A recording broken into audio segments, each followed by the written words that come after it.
Bien, nous voilà à Marseille, sur un toit terrasse avec une magnifique serre My Food. Alors, on commence parce qu'il va possiblement être mis dans les bacs de permaculture à l'extérieur de la serre.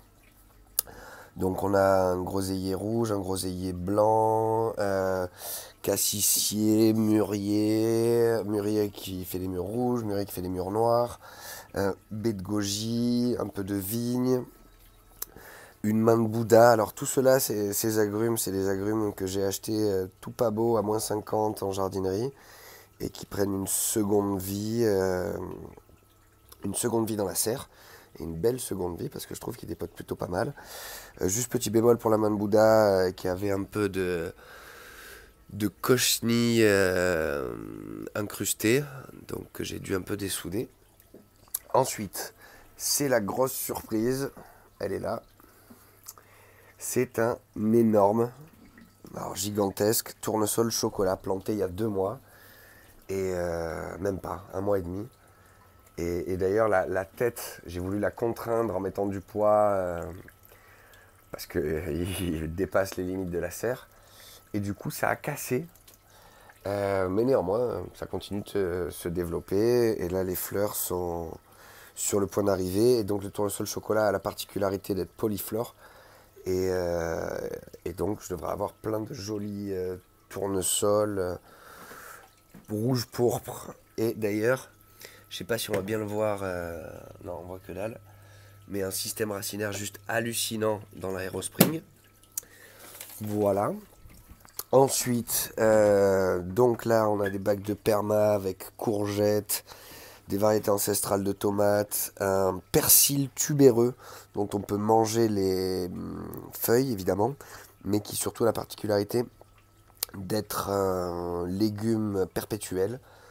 Je prévois de récolter les tubercules qui paraît-il ont le goût du panais en octobre. Donc là on a un poivron.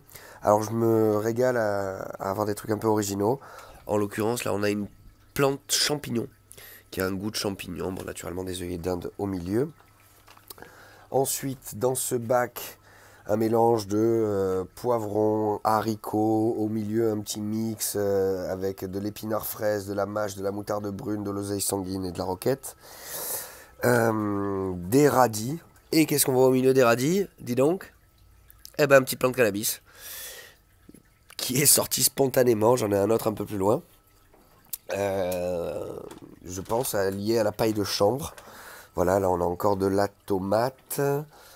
Euh, Cassissier et framboisier qui fait des framboises noires qui ont pas très bien vécu, que je m'absente 4 jours et qui n'ont pas eu beaucoup d'eau. D'ailleurs, lui encore pire, hein. Tant que j'ai pas l'installation automatique, enfin l'irrigation automatique dans les bacs, ça va être compliqué. Donc il faut arroser tous les jours, tous les 2 jours à minima. Sinon ça crame. Concernant les tours, bah, c'est juste la folie. On va repartir du début. Donc je me fais plaisir avec plein de variétés de basilic, dont d'autres que je vais planter cet après-midi. On a basilic cannelle, basilic grec, basilic pourpre, basilic lime, basilic anis, basilic thaï. J'en ai 6 autres qui arrivent avec du basilic réglisse, basilic cannelle. Voilà, je me fais plaisir sur les aromatiques avec une hélicryse, hein, plante curry, santoline, tomate. Bon, je pense que je vais pas tout vous faire, sinon on va y passer la nuit. Un céleri qui dépote énormément, que je vais récolter cet après-midi, parce que lui aussi, il veut se barrer de la serre. Euh, voilà, des salades, encore de la tomate, marjolaine, ciboulette, du radis. On voit derrière de la roquette. Et donc plein de variétés de salades. Et naturellement des fraises qui sont plutôt magnifiques. Je sais pas si ça rend bien, mais c'est de la belle fraise. Voilà, ça pousse bien. Là aussi, il y a beaucoup de salades à récolter euh, pour ce midi. Donc, on a ici de la chicorée, de la laitue frisée Lola Rossa, euh, derrière, donc de la feuille de chêne, 2 variétés différentes. Voilà. Ensuite, encore de la laitue ici, hein, qui sont plutôt très belles. Et le petit plus, c'est les poulettes qui sont arrivées. On va aller les voir.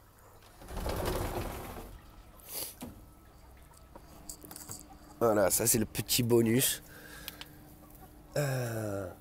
Voilà, 3 poules de variété ancestrale. Donc une Araucana, qui a la particularité d'avoir des oreillards. Celle-ci. On a Félicie, qui est une race marrance, qui a du poil aux pattes. Et une Houdon avec son pompon sur la tête. Voilà, particularité de ces 3 poules. Elles pondent des œufs à la coquille vert bleu de 55 grammes. Elles pondent des œufs plus gros. C'est une race ancestrale française qui vient de la ville de Marans et qui fait des œufs à la coquille couleur chocolat. Et derrière, la Houdon avec son pompon qui fait des œufs couleur blanc immaculé. Ça fait une petite semaine qu'elles sont là, elles n'ont pas encore atteint l'âge de ponte, mais j'ai hâte de vous présenter les résultats. Voilà, eh ben c'est tout pour aujourd'hui et je vous souhaite un excellent week-end.